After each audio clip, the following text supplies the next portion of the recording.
Hello, and a very warm welcome to our 20th Rare Revenar. I'm Rebecca Stewart, CEO here at Rare Revolution, and supporting me in the background to keep everything running smoothly is my colleague Becky Pender today. I'd like to thank all of today's registrants for your interest in our topic. We're delighted to have you join us. We'll have some time at the end for questions, so please do use the Q&A function at the bottom to drop in your questions or leave comments for our panelists. Today's webinar is supported by Apellis Pharmaceuticals, following on from their support of our digital spotlight in March, and focus on the same topic of glomerular diseases, in particular C3G and primary IC-MPGN. Apellis Pharmaceuticals has provided funding and background support for this webinar, but have not provided editorial input on the webinar's content, which has been developed independently by ourselves. We'll put a link in the chat to the articles and experiences contained within that digital spotlight, which includes a really educational infographic. So do check those out after today's event. I am especially thrilled to be joined today by a great panel and have the pleasure in introducing Dr. Bradley Dixon, who's Professor of Pediatric Nephrology at Children's Hospital Colorado and specialises in kidney diseases including aHUS, C3G and MPGN. Lexi Pences is mother to Colette, who was diagnosed with C3G in 2022 at the age of 6. Christina Gilchrist is also known as Blind Chick Living and has over 20 years of experience navigating dialysis. Christina, along with her husband Michael, runs a popular dialysis support group and hosts the Blind Chick Living on the Dialysis podcast. Michael Gilchrist is an industrial aircraft expert and is also dedicated to co-managing the dialysis support group and supporting Christina in her care. Michelle Williams lives in Western Pennsylvania with her husband and 2 children, and Michelle was diagnosed with plasma cell neoplasm and primary IC-MPGN in September of 2023. So good afternoon, everyone, and welcome, or good morning for some of you. We're thrilled to have you all here today. So I'd like to start today's webinar with understanding early experiences in the diagnostic journey. So if I could come to you, Dr. Dixon first, what are glomerular diseases? What are the key clinical signs that might point to someone having C3G or primary IC-MPGN? And how do you approach confirming a diagnosis? Thank you. Rebecca, it's a pleasure to be here. So glomerular diseases are a group of kidney diseases where the tiny filters of our kidneys, the glomeruli, and we have about 1 million filters in each of our kidneys, those filters become inflamed or damaged, usually by a process of the immune system causing that inflammation or damage. And that leads to the filters leaking blood and protein into the urine. Ultimately, those filters, as they become progressively damaged, can have more difficulty in filtering out the wastes of our blood. And so we may begin to see signs of kidney dysfunction or kidney failure with the progression of those diseases. And some of the clinical signs that leads us as healthcare providers to suspect a glomerular disease may be unexplained high blood pressure or swelling that may result from the heavy losses of protein in the urine. Sometimes glomerular diseases can be what we say is clinically silent, meaning that there are no outward symptoms, but they're only identified by laboratory testing like a urinalysis to look for the blood and protein that we may see. The diagnosis of glomerular diseases can be supported by certain blood tests or urine tests to help us identify a particular cause of those glomerular diseases. But ultimately, there are very few laboratory tests that we can do that will tell us which form of glomerular disease we may have.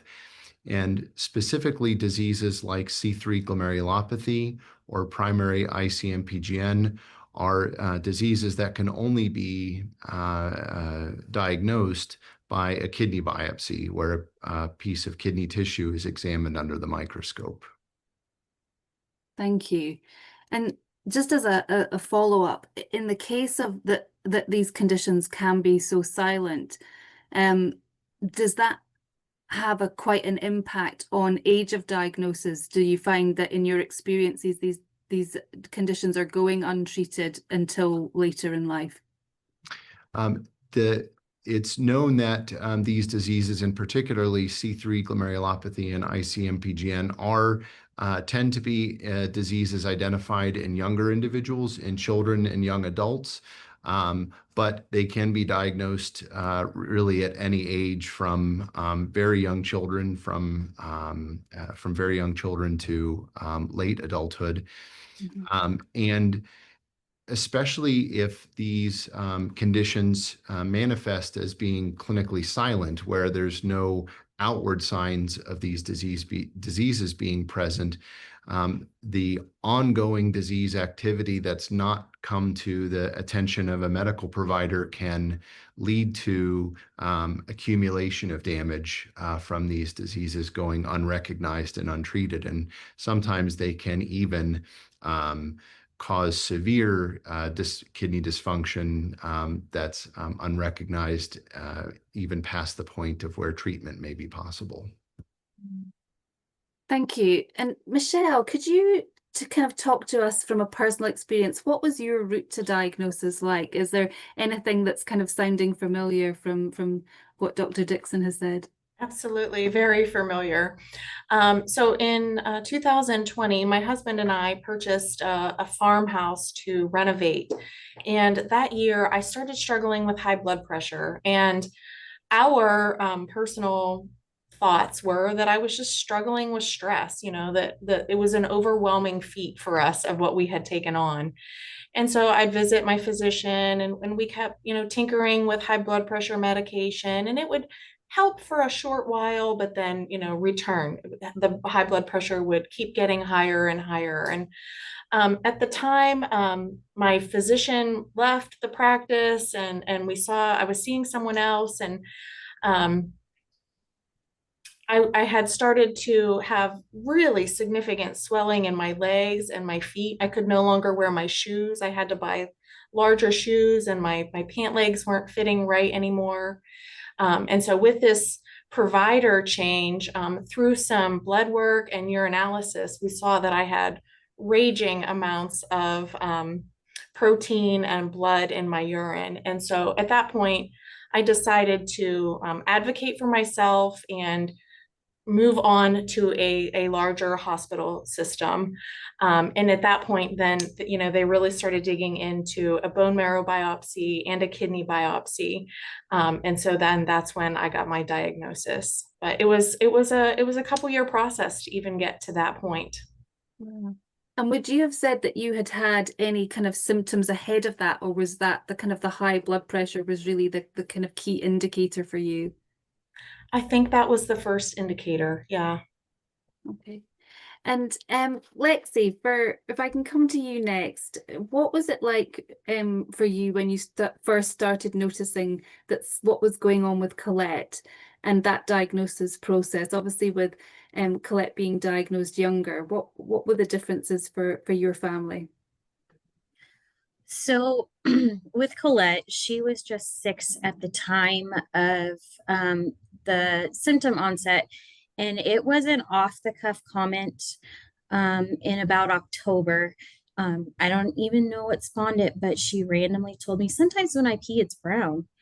And it caught me very off guard. And so I called my mom, who is a retired nurse practitioner, and I said, is that something I should be concerned about? I've never seen it. She doesn't have anything else going on. She said, well, she's, at that age, she may just be getting dehydrated, and just make sure she's drinking plenty of water.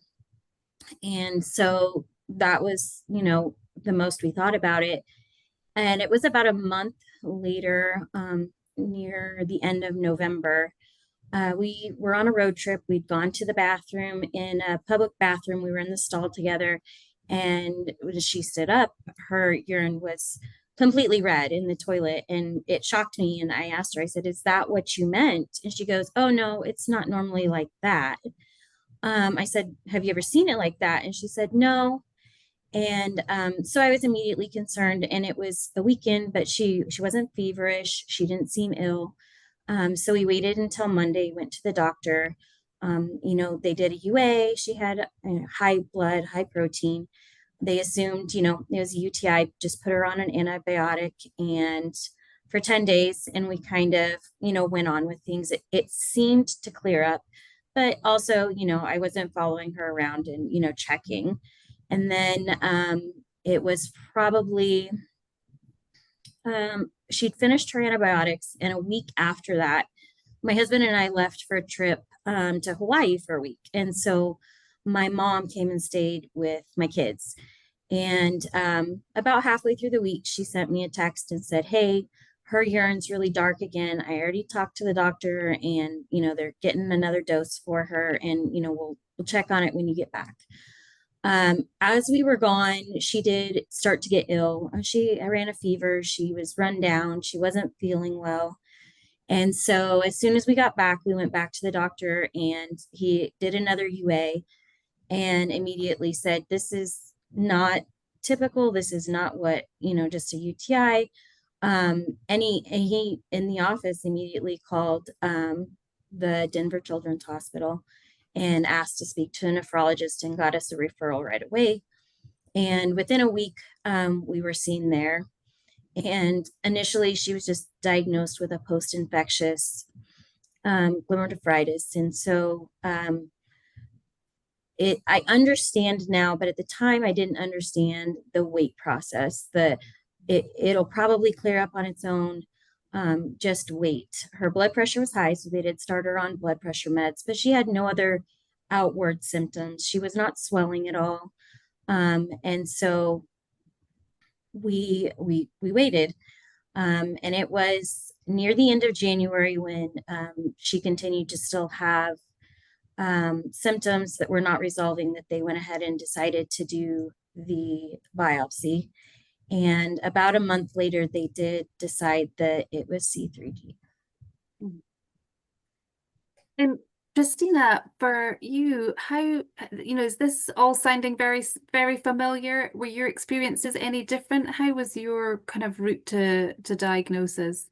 Mine was extremely different.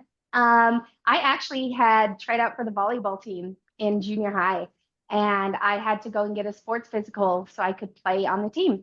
And I went in for my sports physical and I did my urine test and everything. And I'm waiting in the room with my mom and it's taken a while. And doctor comes in and says, "Hey, she has protein in her urine.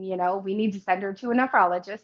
So they sent me to a nephrologist and the nephrologist is like, "Yeah, we need to do a biopsy." And then I went in and had my biopsy done and there was no idea what disease I had. I went just over 30 years with no diagnosis. Oh, And I didn't know why my body was functioning the way it was. I would tell doctors what was happening and I would be told, "No, that's not happening. That's not possible." And I had the most lonely process of this disease has transformed my entire life.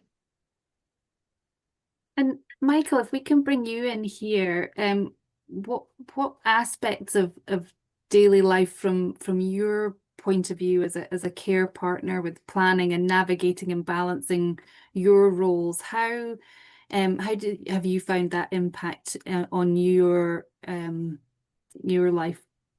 Well, Christina left out a little bit when she was 20 and pregnant. She ended up, they said she had toxemia, so she ended up having seizures, high blood pressure. Hey, Mike, I'll take over.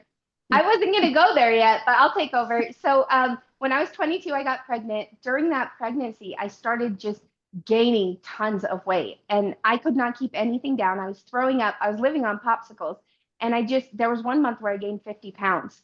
And so I kept going into my doctor saying I thought something was wrong. And he kept saying I was fine, just to listen to him and go home. So I did, and I ended up having seizures one morning, and I went to the hospital, and I ended up going in for emergency surgery to give birth to my daughter. And I gave birth to a 3 pound, 12 ounce baby girl. She was born with no intestines. So she had her medical issues while I was having mine. After I gave birth to Tyler, toxemia normally goes away right after you give birth, and mine did not. And it kept getting worse. And at the hospital, the doctor that delivered my baby, he knew he had messed up and he never came back. So we were just kind of guessing. And so the hospital ended up telling me, just go home. So I went home. I had more seizures in my bed at home. And I was taken, luckily, to a different hospital where they finally called in my nephrologist, and he hooked me up to an IV. And they put me on high dose steroids, and high dose water pill. And I lost 97 pounds in 1 week and 36 in the following week. So I was walking around with 140 pounds of fluid on my body, and I thought it was just pregnancy. And so after that, I was completely blind. I lost my eyesight during those seizures, and my hypertension just went crazy through the roof. After about 6 months of being completely blind, they put me on some medications, and we started clearing out the excess blood in my eyes. And I was left with, I have no central vision. So anything I look directly at is just black. I have to look out of my peripheral, which is like opening your eyes underwater. And that vision has been that way for over 21 years now. And sorry, I lost train of thought. So I lost my you ended up, kidneys. yep, you ended up getting a kidney from your big brother.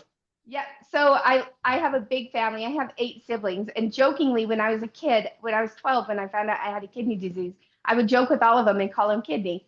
So my oldest brother, Brian, ended up giving me a kidney on December 9th of 2008. And I remember I joked at the time about how it was kind of a joke. I got a drive-through kidney because it seemed so easy after what I had already been through.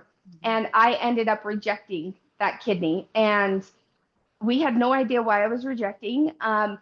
Since I was young, they were convinced that I was the one doing it. And so I was unable to explain to them what exactly was going on. And so I ended up losing that kidney, and I had to have it removed because I rejected it so well. And then I did dialysis for about 5.5 years in center, and I was a single blind mom. So that was tough.